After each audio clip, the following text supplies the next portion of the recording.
Yeah, I think so too. I think he thought about it. Speaking of that deal, I want to talk about soul transactions more than I want to talk about mental health checks. I have a lot to say under soul transactions, but you know what? Fair. This segment has waited long enough for this episode. The second time we've had something to say here.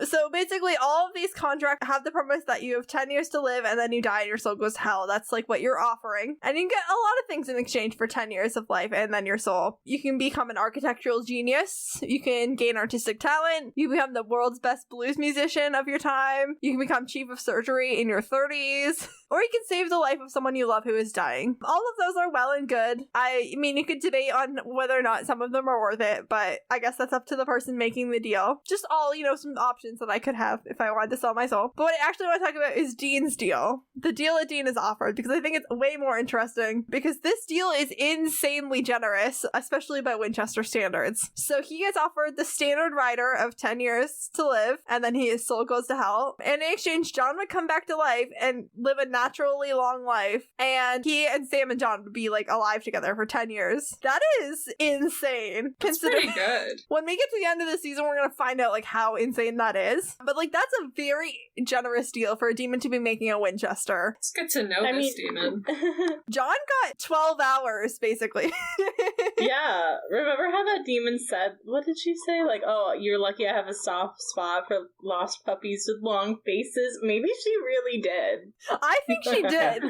John got literally a day at most. But that's also because it was Azazel. I feel like Azazel was I want to make you miserable, and I also you are so desperate that I could offer you literally 10 minutes and you'd probably still take it. Yeah, we did. We also just need to get rid of John. We needed John out of the narrative. Yes, we did. What?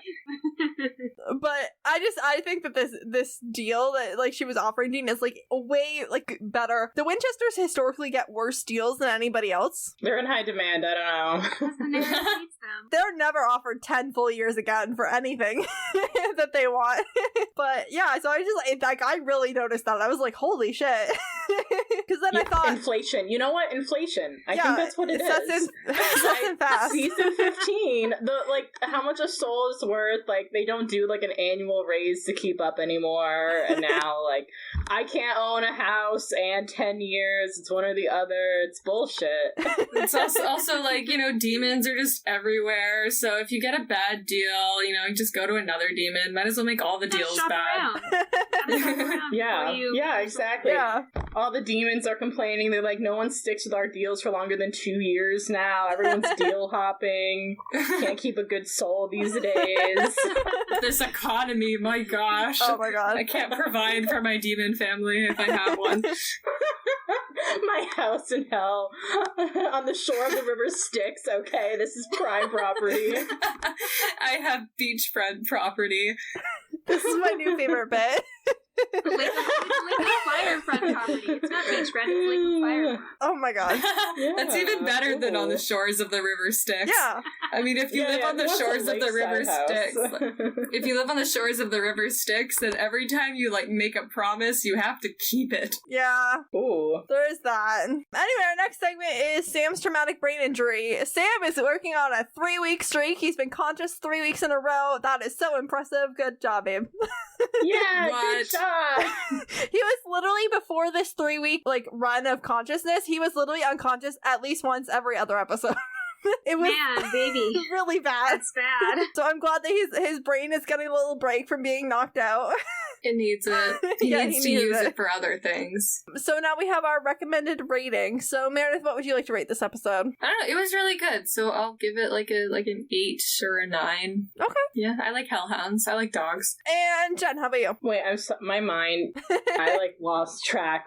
What would you like to rate this episode? I was gonna do 3.5. I feel that's my pretty good side of average for Supernatural. 3.5 out of 5. Yeah. Explain the lore, cool. I think I mentioned it before we started recording, but like this is like a good example of Supernatural doing a thing where it's like, here's, you know, some old piece of maybe American culture and other cultures, and we're gonna mix it in, we're gonna make a case about it. So they did a good job. Yeah, actually I probably should have mentioned this in the like mythology section, but like I was actually reading up on Robert Johnson. Ooh. A little bit. And like, I mean, maybe the guy did sell his soul. I'm just saying. Ooh. Not a religious person at all, so I'm not really up on the whole selling your soul thing. Like, that's not really a thing that I think people can do. But like, I'm just saying, if I was gonna say, like, maybe this person did, I mean, he did die very young after becoming an overnight sensation. You know, there's this one Russian author that my roommate likes, and I can't remember his name. He wrote Master and Margarita, and people think he sold his soul because when he finished that book, immediately afterwards, he died. And it was a good book, I'm assuming. Like, it was, I've never read it, but apparently it's one of those books that people discuss at length. Oh, okay, well, good for him. Too bad that he died. It sucks to be you, man. But I'm pretty sure he was during, like, Stalinist Russia, so it was probably fine for him. Abigail, you haven't rated this episode. You can rate it out of stars, or out of 10, or out of whatever made-up scale you would like. Next time I'm gonna have to think of like a more fun made-up scale, but I'll work off the 5-point scale today. I think I'll give it a 4. I really love this episode. I love what it does for like the overall lore of the show. Yeah. And the moral conflict like brewing between the brothers like is my favorite episodes do that. So I love this for that. I was saying before we started recording that, like, I think I remembered liking this episode more than I actually did in retrospect, but, like, it's a really good episode. Like, it's not that I don't like it, it's just that, like, I think in my brain, like, I really hyped it up, and season 2 just has so many really good episodes. Season 2, it's hard to, like... It's hard. I'm finding that as well with our show. Like, there's so few duds in this season that everything I'm just, like, impressed by, and so then I get, less impressed overall because I'm... Get, like... Yeah, like, exactly. It's like quality fatigue. Yeah. It's like, oh gosh, it's all so good. I'm exhausted. Yeah. I mean, it is an exhausting emotionally season. Yeah. That too. To finish off this week's episode, we have our final segment, Line of the Week. And so let's see what line Meredith would like to have for Line of the Week. Oh, awesome. I had it open on IMDb. Excellent.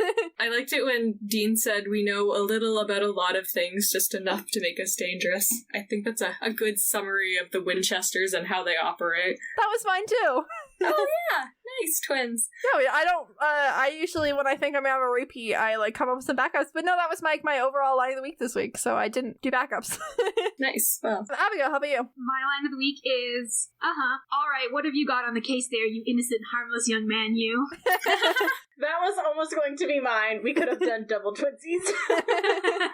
What did you pick instead, It's just so Jenn? funny. It is so funny. I actually picked the line right before the we know a little about a lot of things. I picked when George asked them, what, you boys think you know something about something but not goof or dust? And I'm just like, well, they're babies. And you know what? Maybe they're dumb sometimes too, and I love that. I mean, I don't know. yeah. I love the way that actor delivered that line. Yes, it was excellent. It gone was too really good. soon. So yeah, let's let everybody do some outros. Let's start with Meredith. I'm Shades of Deyanira on Tumblr and Instagram and TikTok. And if you go there, you'll see lots of cool drawings for the fantasy series I'm writing. Awesome. And Jenn. Yeah, so you can find me on TikTok. It's going to be Jenn A. Probably by the time this comes out, you can check out a new story that should be up on my AO3. Since the time of recording, Jenn has changed her social media handles on all platforms. You can find her at Rupert Gaze. That's Rupert Gaze with an ES. Awesome. Love that. That makes me really excited, Jenn. Yeah. Yay! We hype each other up on this show. Absolutely. I know, it's great. And Abigail, how about you? So you can find me and my podcast at Driver Picks the Pod on TikTok and DPTP Show on Twitter. We may have some socials changing around the time this episode comes out, so... I'll update accordingly. Sweet. Wonderful. Yeah, we're also going through a rewatch right now. We're in season 2 a little bit ahead of where KJ is. But yeah, we're kind of, we have a different way that we do our show, so I love being able to, like, listen to these episodes and do our own discussions. And yeah, if you haven't checked out Abigail's show, I've been on it several times.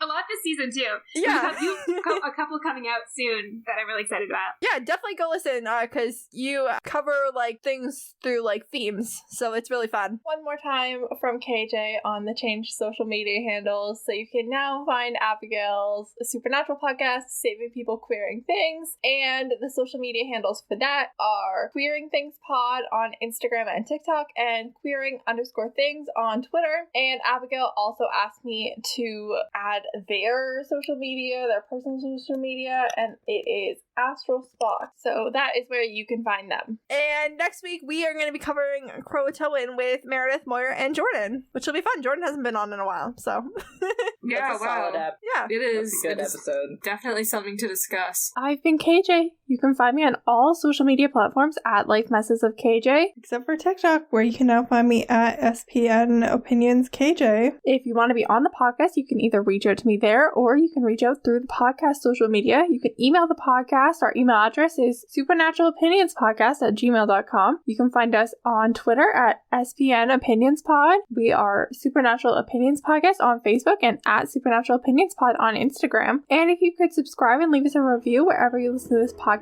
that really helps people to find us. And if you want to hear more of me and my thoughts, you can check out my other podcast, Series of Opinions, available on all the same places as this one. This podcast was written, recorded, produced, and edited by me. Thank you to Faith Ebert for our logo. Our theme song is by Joe Veretta. Thank you once again to all of our amazing guests. Some things in this world are supernatural. What we need is a savior.